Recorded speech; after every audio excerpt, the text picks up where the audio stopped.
From MTN News, this is Montana This Morning. Welcome back. Coming up in the 6 a.m. hour, a long time coming. Time to go for a ride as the Inner Belt Loop is officially open. Plus, bad bears, grizzlies, causing trouble at several campgrounds around Red Lodge, forcing them to close.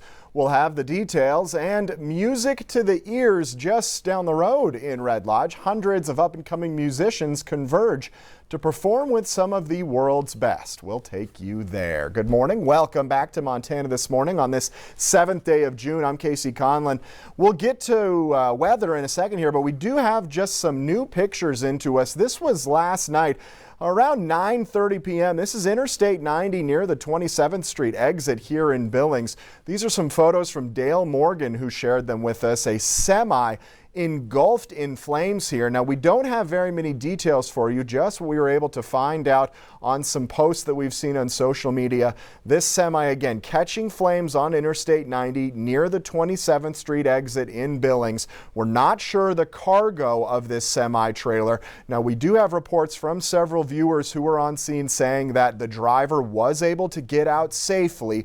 We can't confirm if there were any injuries to either people or any livestock that might have been in there. We don't believe so, but again, we just don't have any confirmation yet, but we do want to show you just some wild images that we're seeing. Again, this was last night on I-90, right around the 9:30 hour. You can see just a little bit of daylight there in the background as the sun was fully setting. The interstate was opened back up around 11 p.m. We'll try to get a little bit more info for you, but we just wanted to share those images. Wow. Not every day you see that happened last night, kind of flames like that. Yeah, last night it looked like around 9:30 p.m. Glad the driver got out there. Yeah, Okay. yeah, absolutely. Yeah, wow, incredible. Now we'll jump over to the weather scene with Miller right here. Yeah, well, you know what? We got some really nice weather on the way. You know, the last couple of days it's been very windy out there. We're just looking at breezy conditions moving forward, and temperatures just very nice out there. Yesterday got a little warmer than we thought. With that downslope flow, it beefed up a little bit more. So we did get into the low 80s. Some areas could still see that today. We do have a weak cold front coming through, so it may knock those temperatures down just a bit. Yesterday was breezy, still going to be breezy today, chasing behind that little weak front coming through, so we could have gusts 20-25 miles an hour, maybe stronger for the next couple of days, but it won't be as windy. So it's been a dry start to the month. The year, we're still pacing ahead. Not a lot of moisture in the forecast over the next 7 days, although we could see a little bit of rain out there, and I'll explain why that's the case coming up in just a bit. 55 right now at the airport, humidity at 67%. Dew point temperatures at 44 degrees, winds out the southwest at about 14 miles an hour. You see, we do have a little bit of rain off to our northeast and to our southeast. That's because we do have this little frontal boundary coming through. Most of us not seeing a drop and probably won't see much rain over the next 7 days. We will take a look with that forecast coming up. All right. Thank you, Miller. We'll check back in a little bit. The long-awaited Inner Belt Loop between the Billings Heights and the West End is finally open. The 5-mile stretch connects Alkali Creek Road and Zimmerman Trail for both motorists and bicyclists and motorcyclists. Q2's David J. was on hand for yesterday's grand opening. This is the trail along the 5-mile Skyway Drive, another safe route for bicycle riders and people walking and running. At the other end, they had a ribbon cutting and celebration. A lot of the people talking about this new Inner Belt Loop and how it connects the Heights with the West End. After decades of planning, the Inner Belt Loop officially opened on Thursday afternoon. Many at the ribbon cutting drove on the 5-mile Skyway Drive out to Highway 3 and Zimmerman Trail Road. Yeah, let's go! A group of bike riders celebrated the opening in the other direction, riding back to the Heights.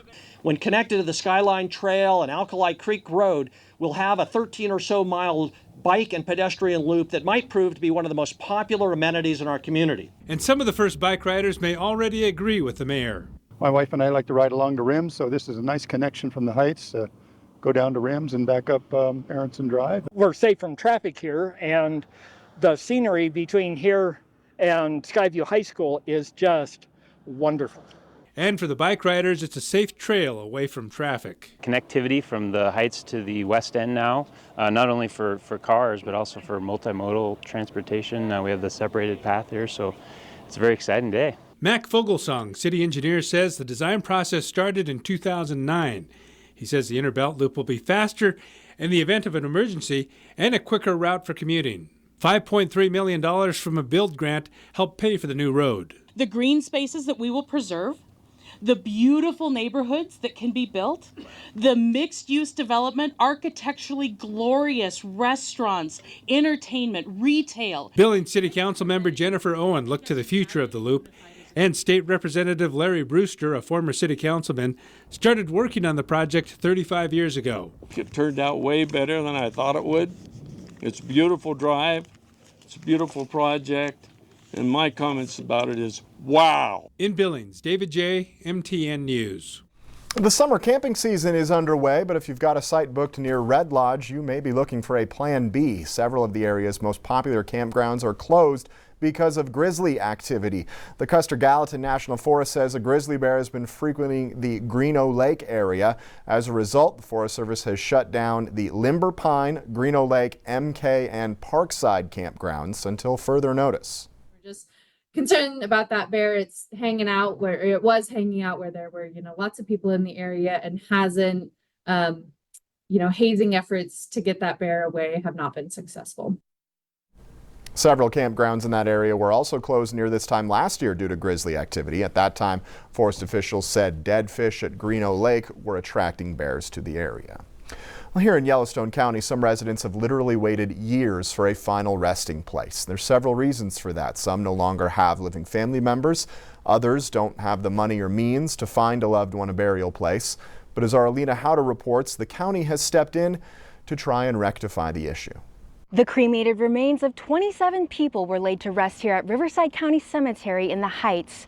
If it weren't for the county, some of these remains would still be sitting on a shelf unclaimed at a funeral home. And the home of the brave. There's a lot Heather Pearson misses about her Uncle David George. He would do anything and everything to make sure I'm not homeless or going hungry or anything like that. David passed away last August, but was never laid to rest, which meant his family has never been able to properly say farewell. We spent 36 wonderful years together. But Thursday, that all changed. Jennifer Pico. David's remains and the remains of 26 others were finally placed here in the cremation garden at Riverside Cemetery. Some no longer have living family. Others simply could not afford their own funerals. It means a lot to us because truthfully, there's a lot of people that hit brick walls when it comes to their loved ones or having that closure. Had the experience not too long ago where some people got into a rental unit and found some cremated remains. Dennis Pittman, a former county commissioner and funeral director, helped create this program 8 years ago after seeing abandoned remains just sit in the closets of funeral homes. We had husbands and wives where family members had sat on shelves. I mean, we're talking anywhere from 10 to 20 years. Joe Aguilar has been the cemetery's groundskeeper since the program started. Being a Marine and caring for people, to me, just because they passed doesn't mean they weren't a human being at one time. Aguilar makes sure the cemetery is well taken care of, whether it's mowing the grass or making sure the remains are covered. That's why I do what I do, to give respect to the fallen as well as the living, the families. A community effort so that families like Heather Pearson's can find peace. They're just asleep. We're letting them sleep. They're still with us. And to have such a wonderful day, they wouldn't want it any other way. In Billings, Alina Howder, MTN News. In national news, CBS News has learned that several possible vice presidential choices have received vetting forms from the Trump campaign. The four people who have been internally discussed the most are North Dakota Governor Doug Burgum and Senators Marco Rubio, Tim Scott, and J.D. Vance. The campaign does caution that this does not mean any of them will ultimately be chosen. New this morning, there will be shakeups in the Montana legislature's Republican caucus next year as 6 incumbent lawmakers lost to challengers in this week's primaries. MTN's Jonathan Ambarian has a closer look at what's behind the results. In 2022, all of the incumbent Montana lawmakers who faced primary challenges won them. The situation was different this year. In total, 5 sitting House members and 1 senator, all Republicans, lost their bids for another nomination. Several more representatives were defeated while campaigning to move up to the Senate. In Ravalli County, Senator Teresa Manzella won nomination for a second term, holding off a challenge from Representative Wayne Rusk. Manzella chairs the staunchly conservative Montana Freedom Caucus and says the primary contests show a clear division between what she sees as constitutionally aligned Republicans and others in the party. We're thankful that we've got some strong legislators out there that are either new last session or coming on new this session that we believe will be great assets to the team. Because we still take an oath to uphold the Constitution of the United States and the state of Montana, and that really is the job. Representative Ross Fitzgerald of Power is the treasurer of Conservatives for MT, which advertised in more than 24 GOP legislative primaries to boost what he calls common sense conservative and non-extreme candidates. Who's a really, truly conservative Republican that's representing their district? And I think that's the thing. Of course, your conscience is first, constituents are second, and obviously the caucus or the party is absolutely the third. And I think that's wherein lies some of the differences of opinion. Both groups saw some wins and some losses Tuesday. Representatives Tony Brockman and Michelle Binkley lost to challengers backed by the Freedom Caucus, while Freedom Caucus member Representative Stephen Galloway is narrowly losing, and his wife Lola Sheldon Galloway lost to Josh Kazmaier in a race between two House members seeking to move up to the Senate. Representative Caleb Hinkle, a Freedom Caucus member, defeated Representative Jennifer Carlson in the only primary contest between two incumbents. In addition, Senator Chris Friedel lost to former Representative Vince Rickey, who had Freedom Caucus support, and Representative James Bergstrom lost to a candidate supported by Conservatives for MT. With results still unofficial Thursday, 5 GOP House primaries had candidates separated by less than 110 votes. There were only 2 incumbent Democratic lawmakers who faced primary challenges, and both of them won. In Helena, Jonathan Amberian, MTN News.